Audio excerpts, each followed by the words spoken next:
بسم اللہ الرحمن الرحیم۔ محترم ناظرین، کیا آپ جانتے ہیں کہ وہ کون سے چنے ہوئے لوگ ہیں جنہیں کائنات کا مالک رات کے اندھیرے میں خود پکارتا ہے؟ اور کیا آپ نے کبھی سوچا ہے کہ اللہ تبارک و تعالی نماز تہجد کے لیے کس کو بیدار کرتا ہے، اور آخر کس کو یہ عظیم توفیق ملتی ہے؟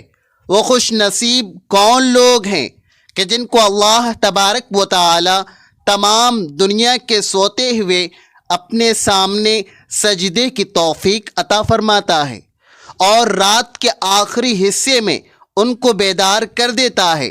سامعین کرام، خاموش رات، گہری نیند اور دنیا سے بے خبر آنکھیں، اسی اندھیرے میں چند چراغ جلتے ہیں، چند دل جاگتے ہیں، چند آنکھیں نم ہوتی ہیں۔ یہ وہ لوگ نہیں جن کی نیند ٹوٹ جاتی ہے، یہ وہ ہیں جنہیں اللہ خود جگاتا ہے۔ تہجد کوئی عام نماز نہیں ہے، یہ رب کی طرف سے آنے والی ایک خاص دعوت ہے۔ ہر دل اس دعوت کا اہل نہیں ہوتا، ہر آنکھ کو یہ سعادت نہیں ملتی۔ اگر آپ جاننا چاہتے ہیں کہ وہ کون سے خوش نصیب بندے ہیں جنہیں اللہ تبارک و تعالی رات کے آخری پہر اپنے سامنے کھڑا کرتا ہے، اور وہ کون سی نشانیاں ہیں جو بتاتی ہیں کہ اللہ آپ کو بھی بلانا چاہتا ہے، تو اس ویڈیو کو آخر تک ضرور دیکھیے۔ ممکن ہے یہ چند لمحے آپ کی پوری زندگی کا رخ بدل دیں۔ آئیے 5 نشانیاں اور 5 علامتیں جن کے اندر ہوں، اور یہ 5 نشانیاں جو اپنے اندر محسوس کریں تو یہ سمجھیں کہ اللہ تبارک و تعالی نے مجھے سجدے کی توفیق عطا فرمائی ہے۔ یہ اللہ تبارک و تعالی کی کرم نوازی ہے، یہ اللہ کا فضل ہے کہ اس نے مجھے اپنے سامنے کھڑے ہونے کے لیے بیدار کیا ہے اور اپنے سامنے سجدہ کرنے کے لیے مجھے اٹھایا ہے، رات کے اس وقت میں جو ایک قبولیت کا وقت ہے۔ آئیے ایک ایک کو سمجھتے چلتے ہیں۔ اللہ تبارک و تعالی نے قرآن کریم کے اندر رات کے وقت کھڑے ہو کر نماز پڑھنے والوں کا تذکرہ فرماتے ہوئے فرمایا کہ رات کے کچھ حصے میں اپنے رب کے حضور تہجد کی نماز پڑھا کرو، یہ تمہارے لیے زائد نفل ہے، اور ممکن ہے کہ تمہارا رب تمہیں مقام محمود پر فائز کر دے۔ رات کے حصے میں نفل نماز جو نماز تہجد ہے، وہ مقام محمود تک یعنی اعلیٰ درجے پر پہنچنے کا ایک ذریعہ ہے اور سبب ہے، اور جو اللہ تبارک و تعالی کی اس ترغیب پر اور اس بات پر عمل کرے گا کہ رات کے آخری حصے میں اٹھ کر کے اللہ کے سامنے کھڑا ہوگا، تو اللہ تبارک و تعالی اس کے درجات کو بلند فرما دے گا۔ یہاں ایک بہت ہی قیمتی بات یاد آ گئی جو ہماری روح کو جھنجھوڑ دینے کے لیے کافی ہے۔ حضرت جنید بغدادی رحمۃ اللہ علیہ سے کسی نے پوچھا کہ حضور یہ بتائیں کہ تہجد میں اصل مزہ کیا ہے؟ تو آپ نے فرمایا کہ جب ساری دنیا سو رہی ہوتی ہے اور تم اپنے رب کے سامنے کھڑے ہو کر اپنی حاجتیں بیان کرتے ہو، تو اس وقت فرشتے بھی تمہارے لیے اللہ تبارک و تعالی سے رحمت کی دعا کرتے ہیں۔ یاد رکھیے کہ تہجد کی نماز اللہ کی طرف سے بندے کے لیے ایک انعام ہے جو صرف انہی کو دیا جاتا ہے جن سے اللہ راضی ہو جاتا ہے۔ یہ وقت ایسا ہے کہ جب دعا اور قبولیت کے درمیان کوئی پردہ باقی نہیں رہتا۔ اللہ اپنی شان کے مطابق آسمانی دنیا پر جلوہ افروز ہوتا ہے اور آواز لگاتا ہے کہ ہے کوئی پکارنے والا جس کی پکار میں سنوں، ہے کوئی حاجت مند جس کی حاجت میں پوری کروں۔ ذرا تصور کریں کہ کائنات کا شہنشاہ آپ کا منتظر ہے اور آپ خواب خرگوش کے مزے لے رہے ہیں۔ یہ نماز اللہ تبارک و تعالی کے خاص بندوں کو نصیب ہوتی ہے جنہیں وہ رات کے آخری پہر میں جگا دیتا ہے۔ سوال یہ ہے کہ اللہ تبارک و تعالی کن لوگوں کو اس کی توفیق سے نوازتا ہے؟ کون ہیں وہ لوگ جو اس وقت بیدار ہو جاتے ہیں؟ کون ہیں وہ لوگ جو اتنے خوش نصیب ہیں اور اتنے خوش قسمت ہیں؟ بہت سے لوگ سوچتے ہیں، چاہتے ہیں، لیکن پھر بھی انہیں یہ نماز نصیب نہیں ہوتی ہے۔ صرف وہ سوچتے ہی رہ جاتے ہیں، لیکن انہیں اس نماز کے پڑھنے کی توفیق تک نہیں ملتی۔ سب سے پہلے وہ بندہ جو اپنے دل کے اندر اس نماز تہجد کے پڑھنے کا پختہ ارادہ کر لیتا ہے، پکا ارادہ کر لیتا ہے، اور جس کا دل ٹوٹا ہوا ہو، جو دنیا کی تکلیفوں سے، دنیا کی پریشانیوں سے، دنیا کے حالات سے جس کا دل ٹوٹ چکا ہو، جو ہار چکا ہو، جسے کچھ نظر نہ آ رہا ہو، صرف اس کے سامنے اس کا رب ہو۔ یہاں میں آپ کو ایک سچا اور سبق آموز واقعہ سناتا چلوں جو آپ کے ارادے کو ہمالیہ سے زیادہ مضبوط کر دے گا۔ ایک اللہ والے کا ذکر ملتا ہے جن سے کسی نے پوچھا کہ حضرت میں رات کو اٹھنا تو چاہتا ہوں مگر میری آنکھ نہیں کھلتی، کوئی ایسا نسخہ بتائیں کہ میں اللہ تبارک و تعالی کے سامنے کھڑا ہو سکوں۔ انہوں نے مسکرا کر فرمایا کہ اے شخص، تم دن میں اللہ کی نافرمانی چھوڑ دو، اللہ تمہیں رات کو اپنے سامنے کھڑا کر دے گا۔ یاد رکھیے، تہجد کی توفیق کوئی الارم کلوک نہیں دیتی، بلکہ یہ اللہ تبارک و تعالی کی وہ محبت ہے جو بندے کو بستر سے کھینچ لاتی ہے۔ ایک اور بزرگ کا واقعہ ہے کہ وہ سخت سردی میں بھی تہجد نہیں چھوڑتے تھے۔ کسی نے پوچھا کہ اتنی ٹھنڈک میں آپ کیسے ہمت کرتے ہیں؟ تو انہوں نے رو کر جواب دیا کہ جب شہنشاہوں کا شہنشاہ پکار رہا ہو کہ ہے کوئی مجھ سے مانگنے والا، تو پھر ایک سچے عاشق کو نیند کیسے آ سکتی ہے؟ یہ وہی تڑپ ہے جو بندے کو عام سے خاص بنا دیتی ہے۔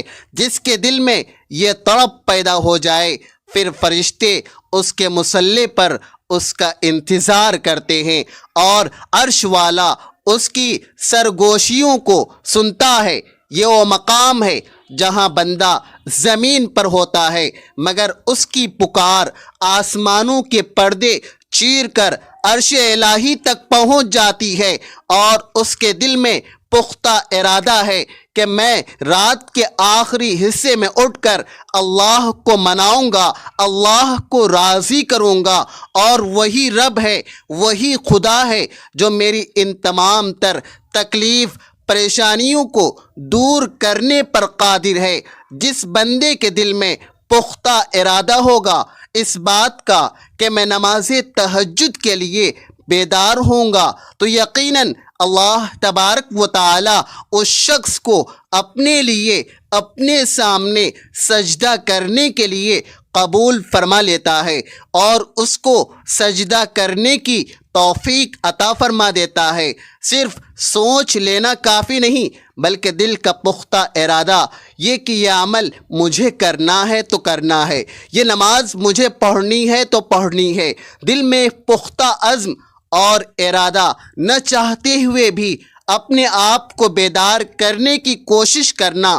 آنکھ تو کھل گئی ہے لیکن اب ہمت نہیں ہو رہی ہے اٹھنے کی، تو اس وقت فوراً اپنے نفس کو کنٹرول کر کے، اپنے نفس کو دبا کر کے، اپنی خواہش کو ختم کر کے، جو میٹھی نیند ہوتی ہے اس میٹھی نیند کو دبا کر کے اور فوراً اپنے بستروں کو چھوڑ دینا۔ اس کے بعد اللہ تبارک و تعالی بندے کی مدد فرماتا ہے۔ اس کے بعد اللہ تبارک و تعالی بندے کو اپنے قریب لے لیتا ہے کہ یہ وہ بندہ ہے جس نے اپنے نفس کی نہیں مانی، میری مانی ہے۔ یہ وہ بندہ ہے جس نے اپنی خواہشات پر عمل نہیں کیا۔ اس کا دل چاہ رہا تھا سونے کا لیکن یہ سویا نہیں، میرے سامنے کھڑا ہو گیا تو اس بندے کی قسمتیں بدلنا شروع ہو جاتی ہیں اور اللہ تبارک و تعالی اس کے حالات کو بدلنا شروع کر دیتے ہیں۔ دوسری چیز یہ ہے کہ بندہ اللہ تبارک و تعالی کے خوف سے اور اللہ تبارک و تعالی کے ڈر سے گناہوں سے نفرت رکھتا ہے۔ جس بندے کے دل میں گناہوں کی نفرت ہوگی، جو گناہوں سے نفرت رکھے گا، اللہ تبارک و تعالی اسے تہجد کی توفیق عطا فرما دے گا۔ گناہ یہ نہیں ہے کہ زنا کر لیا، گناہ بہت سارے ہیں۔ کسی پر ظلم کرنا، کسی کا برا چاہنا، کسی کے بارے میں برا سوچنا، کسی کی غیبت کرنا، کسی کی برائی کرنا، فرض نمازوں کو چھوڑ دینا، کسی کو تکلیف پہنچانا، کسی کے ساتھ دھوکہ دہی کرنا، کسی سے جھوٹ بولنا، ایسے بہت سارے گناہ ہیں۔ ماں باپ کی نافرمانی کرنا، چھوٹوں پر ظلم کرنا، کسی کا حق دبانا، کسی کا مال دبانا، تجارت میں، کاروبار میں، بزنس میں جھوٹ اور فراڈ کرنا، اسکیم کرنا، تو یہ سارے گناہ کبیرہ ہیں۔ اتنے سخت گناہ ہیں کہ اللہ تبارک و تعالی ان کی وجہ سے سخت ناراض ہو جاتا ہے اور بندے پر عذاب مسلط ہو جاتا ہے۔ تو گناہوں سے نفرت کوئی بھی چیز ہو، کوئی بھی ایسا عمل نہ کریں کہ جس سے اللہ تبارک و تعالی ناراض ہوتا ہو۔ پڑوسی کو تکلیف نہ دینا، اپنی زندگی کے روزمرہ کاموں کو دیکھیے کہ مجھ سے کسی کو تکلیف نہ پہنچے، بس میرے ذریعے سے کسی کو نقصان نہ پہنچے، میں کسی کی غیبت نہ کروں، نہ کسی کے بارے میں برا سوچوں، کسی کو تکلیف نہ دوں، کسی کی غیبت نہ کروں، کسی کے درمیان لڑائی نہ کرواؤں۔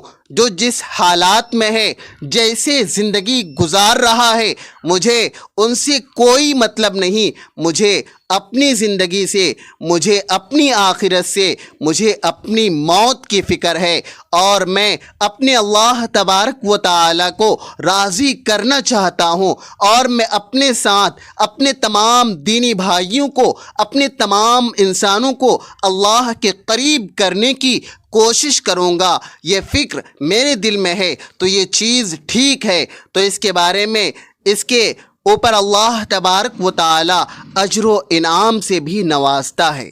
اللہ تبارک و تعالی اس کے درجات کو بھی بلند کر دیتا ہے۔ لیکن آدمی جب خالی بیٹھا رہتا ہے تو پھر ادھر ادھر کی برائیاں اور پتہ نہیں کیا کیا وہ اپنے دل میں لے کر بیٹھ جاتا ہے، تو وہ طریقہ ٹھیک نہیں ہے۔ جو طریقہ اسلام کے خلاف ہے، قرآن اور حدیث کے خلاف ہے، وہ طریقہ ٹھیک نہیں ہے۔ ناظرین، جو طریقہ ٹھیک ہے وہ کیا ہے؟ قرآن اور حدیث سے جو چیزیں ہمیں ملتا ہے، جو یہ بات آپ کو سمجھ میں آ گئی، گناہوں سے نفرت۔ گناہ یہ نہیں کہ زنا کر لیا یا کسی لڑکی سے بات کر لی، بلکہ بہت سارے گناہ ہیں جو ہم سے روزمرہ قدم قدم پر سرزد ہو جاتے ہیں۔ تو اس چیز کا خاص خیال رکھنے والا انسان اللہ تبارک و تعالی کا قریبی بن جاتا ہے اور اللہ تبارک و تعالی اسے اپنے سامنے سجدہ کرنے کی توفیق عطا فرما دیتا ہے، ورنہ گناہ کی نحوست کی وجہ سے اللہ تبارک و تعالی اس سے سجدے کی توفیق چھین لیتا ہے۔ اسی طریقے سے اللہ تبارک و تعالی کے لیے جو شخص دنیا سے تعلق توڑ دیتا ہے، جو اپنے دل میں دنیا کی محبت نہیں رکھتا کہ مجھے دنیا سے کوئی مطلب نہیں، دنیا سے کوئی سروکار نہیں، دنیا کے مال سے، دنیا کے حسن و جمال سے، دنیا کی خواہشات سے، دنیا کی بڑی بڑی بلڈنگ اور بڑے بڑے پارک اور بڑی بڑی گاڑیاں دیکھ کر میرے دل میں ذرہ برابر بھی خیال نہیں آتا کہ میں بھی ایسا ہو جاؤں، میرے پاس بھی اتنا مال و دولت جمع ہو جائے، اتنا مال و دولت آ جائے۔ نہیں، میرے دل میں صرف اور صرف اللہ کی محبت ہے، اللہ کے دین کی محبت ہے، اللہ کے رسول صلی اللہ علیہ وسلم کی محبت ہے۔ یہ چیز دل میں آ جائے اور بندے کو دنیا کی کوئی چیز متاثر نہ کر سکے تو سمجھو کہ اس کے دل میں اب اللہ تبارک و تعالی کی محبت ہے، دنیا کی محبت نہیں ہے۔ ہاں، مال کا آ جانا، مال کا مل جانا، مال کا جمع کرنا، مال کمانا، حلال رزق کمانا، یہ برا نہیں ہے، لیکن اس کی محبت دل میں پیدا کر لینا اور اس کے پھوٹنے پر اور مال کے نہ ملنے پر اللہ سے بدگمان ہو جانا، اللہ سے دور ہو جانا، اللہ کی شکوہ شکایتیں لوگوں سے کرتے رہنا، یہ غلط ہے۔ یہ تو دنیا کی محبت ہو گئی کہ دنیا ہمیں نہ ملی تو ہم اللہ سے ناراض ہو گئے، ہم اللہ کی شکوہ شکایتیں کرنے لگے، اللہ تبارک و تعالی کی شان میں گستاخی کرنے لگے، تو یہ چیزیں غلط ہے۔ صحیح کیا ہے کہ آدمی کے دل میں ذرہ برابر بھی دنیا کی خواہشات، دنیا کی چیزیں پیدا نہ ہو، بلکہ جو کچھ ہو رہا ہے بس وہ ہو رہا ہے، مجھے ذرہ برابر کوئی فرق نہ پڑے، بس مجھے اپنے اللہ تبارک و تعالی کو راضی کرنا ہے اور میرے دل میں اللہ کی محبت ہے۔ دنیا چھوٹ گئی ہے، کوئی غم نہیں، کوئی مال مجھے کمانا تھا، میں نے محنت کی لیکن مجھے نہیں ملا، کوئی بات نہیں، اس میں اللہ کی مرضی ہے، میری مرضی نہیں چل سکتی۔ تو اپنے دل سے دنیا کی محبت نکال کر اللہ تبارک و تعالی کی محبت کو جو شخص اپنے دل میں بٹھا لیتا ہے تو اللہ تبارک و تعالی اسے سجدے کی توفیق عطا فرما دیتا ہے۔ تو یہ نشانیاں اور علامتیں ان بندوں کی ہیں جو اللہ تبارک و تعالیٰ کے خاص بندے ہیں، جو اللہ تبارک و تعالیٰ کے لاڈلے بندے ہیں، جن سے اللہ تبارک و تعالیٰ محبت کرتا ہے۔ اور جو اللہ سے محبت کرتے ہیں، کتنا بہترین تعلق ہے، کتنا بہترین ایک رشتہ ہے، کتنا بہترین کانٹیکٹ ہے اللہ سے جڑنے کا اور اللہ سے تعلق کو قائم کرنے کا اور اللہ سے اپنا دل لگانے کا جو مزہ ہے وہ کسی اور چیز میں نہیں ہے۔ اسی طریقے سے جو شخص اپنی زندگی کے اندر قرآن کریم کی تلاوت کا اہتمام کرتا ہے، قرآن کریم کو پڑھتا ہے، قرآن سے دل لگاتا ہے، قرآن کریم سے محبت کرتا ہے، تو اللہ تبارک و تعالی اس شخص کو اپنا قریبی بنا لیتا ہے۔ جو شخص قرآن پڑھتا ہے، قرآن پر غور و فکر کرتا ہے، قرآن کی ایک ایک آیت کو سمجھنے کی کوشش کرتا ہے، تو اللہ تبارک و تعالی اسے اپنا قریبی بنا لیتے ہیں۔ وہ شخص اللہ تبارک و تعالی کے قریب ہوتا چلا جاتا ہے۔ قرآن کو ایک تو سنہری طور پر پڑھنا ہے، ایک قرآن کو سمجھ کر اور اس کے اوپر غور و فکر کر کے پڑھنا ہے کہ اس کے آیت میں میرے اللہ تبارک و تعالی نے مجھے کیا کیا حکم دیا ہے اور مجھے کیا کرنا ہے۔ یہ جو قرآن کریم کے پڑھنے کا طریقہ ہے، یہ ہے ہماری زندگی کو بدلنے والا طریقہ۔ تو اللہ تبارک و تعالی اس کی زندگی کو بدلنا شروع کر دیتے ہیں، ان کی زندگی میں چینجنگ آتا ہے۔ اللہ تبارک و تعالی اس بندے کو ترقی عطا فرما دیتا ہے، دنیا و آخرت کی کامیابی اس بندے کو عطا فرما دیتا ہے۔ تو میں نے آپ کے سامنے کچھ چیزیں رکھی ہیں اور کچھ باتیں رکھی ہیں کہ جو اللہ تبارک و تعالی کے خاص بندوں کی علامتیں اور ان کی شناخت ہیں، جو اللہ کے خاص بندوں کی نشانیاں ہیں جنہیں اللہ تبارک و تعالی توفیق عطا فرما دیتا ہے۔ تو غیبت نہ کرنا، کسی کے بارے میں برا گمان نہیں کرنا، جھوٹ نہیں بولنا، دھوکہ دہی نہیں کرنا، فراڈ نہیں کرنا، کسی پر ظلم اور تکلیف نہیں پہنچانا۔ تو یہ وہ چیزیں ہیں جو اگر ہم ان کو چھوڑ دیں گے تو اللہ تبارک و تعالی ہمیں اپنے سجدے کے لیے قبول فرما لے گا۔ رات میں اٹھنا آسان کر دے گا۔ تہجد کے لیے بیدار کرنا، بیدار ہونا اللہ تبارک و تعالی ہمارے لیے بہت زیادہ آسان کر دے گا۔ محترم ناظرین، آخر میں بارگاہ خداوندی میں دعا گو ہیں کہ اے اللہ، اے ہمارے پروردگار، ہمیں ان خوش نصیب بندوں میں شامل فرما جنہیں تو خود رات کا آخری پہر جگاتا ہے۔ اے ہمارے مولا، ہمارے دلوں کو اپنی محبت سے بھر دے، ہماری آنکھوں کو آنسوؤں کی لذت عطا فرما اور ہمیں اپنے سامنے سجدہ کرنے والا بنا دے۔ اے رب کریم، ہماری چھپی ہوئی دعاؤں کو قبول فرما، ہماری ٹوٹی ہوئی امیدوں کو جوڑ دے اور ہمیں دنیا و آخرت دونوں کی کامیابی عطا فرما، آمین یا رب العالمین۔ ناظرین، اگر یہ باتیں آپ کے دل کو چھو گئی ہو، اگر آپ کے دل میں اللہ تبارک و تعالی کی طرف لوٹنے کا جذبہ جاگا ہو تو اس ویڈیو کو لائک ضرور کیجئے تاکہ یہ پیغام مزید دلوں تک پہنچ سکے۔ اپنے دوستوں اور رشتہ داروں کے ساتھ ضرور شیئر کیجئے، شاید کسی کی زندگی میں یہ بات ہدایت کا سبب بن جائے۔ اور کمنٹ میں اپنی رائے، احساسات یا دعاؤں کی درخواست ضرور لکھیے تاکہ ہم سب ایک دوسرے کے لیے دعا گو بن سکیں۔ ناظرین، ملتے ہیں پھر کسی اگلی ویڈیو میں، تب تک کے لیے اجازت دیجیے۔ السلام علیکم ورحمۃ اللہ وبرکاتہ۔